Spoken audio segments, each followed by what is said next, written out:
Hi, and welcome to Voice with Julia and day 21 of our 30 days of breath support.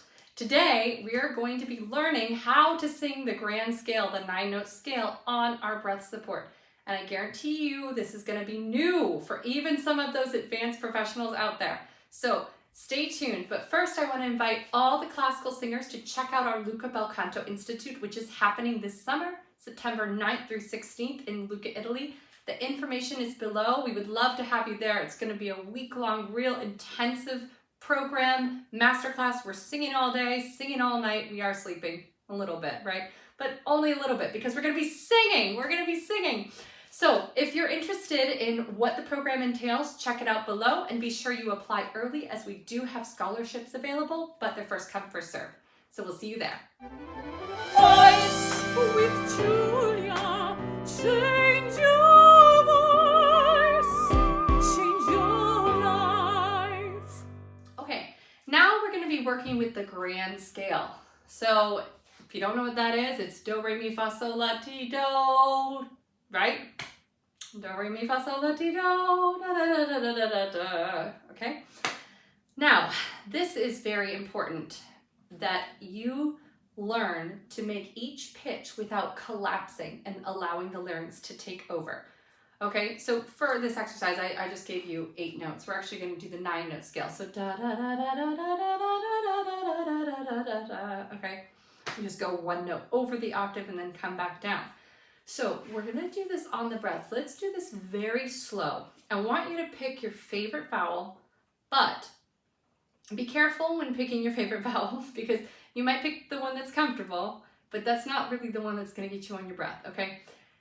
So just beware that if you feel a lot of vibrato happening in the voice, you're probably not on the breath. So we're going to do this very slow first. And we're going to go so.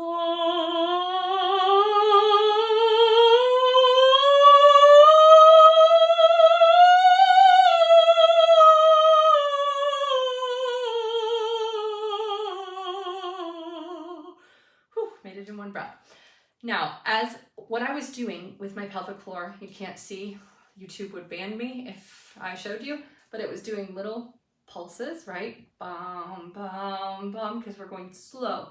And that is just to retain flexibility. There's no push.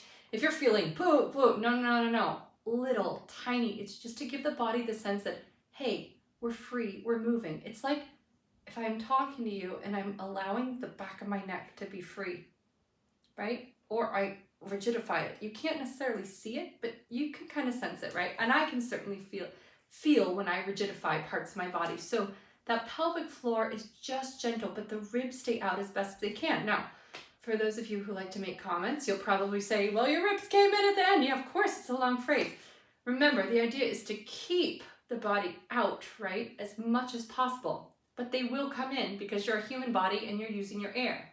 If you're not using your air, you're not singing. So keep that going. Okay, so ribs stay out. You're not pushing, but you're feeling as best as you can that sense of expansion. And what you are not doing is going so, so.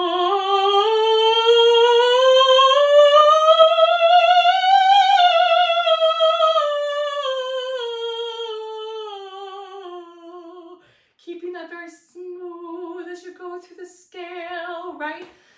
So check that. Now, when that gets very comfortable, then you can start speeding that up. But do not start going until you really figure this out because there's a chance that the larynx will take over. Okay, so you go step by step by step by step.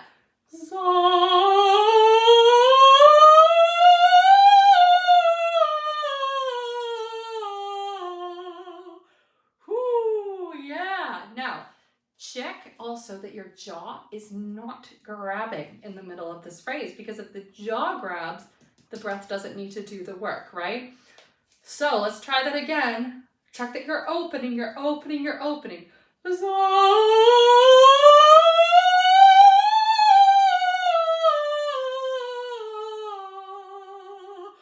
Yeah, wonderful. You see at the end, yes. And if you need some help, if you need to feel feel what this feels like, you could do little bends with your knees because that'll help engage your support, okay? But you want to feel that this is free. You want to feel that this is working. This is buoyant, right? It's a tricky balance, right? And with this 9-note scale, you will have the foundation for your coloratura and how it should feel, okay? Now, for those of you who sing Baroque, this is very hard. And if it's not your voice type, it's like another thing. But Baroque music has these turns that go, you know, back and forth on themselves. I mean, so does Rossini and composers like that.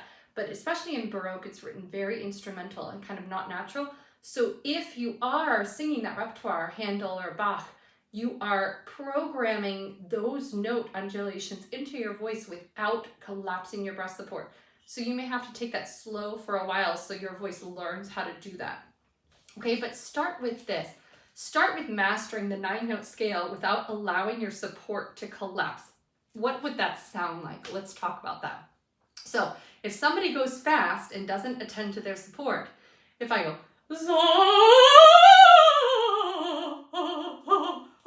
now you might say, well, that sounds pretty good.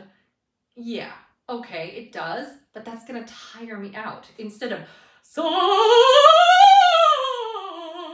right? That's harder to do in a kind of neurological way, right? Especially if you haven't started out doing that your whole life, but it's actually easier on the musculature, okay? And it doesn't throw the voice out of registration because you're staying on the breath the whole time.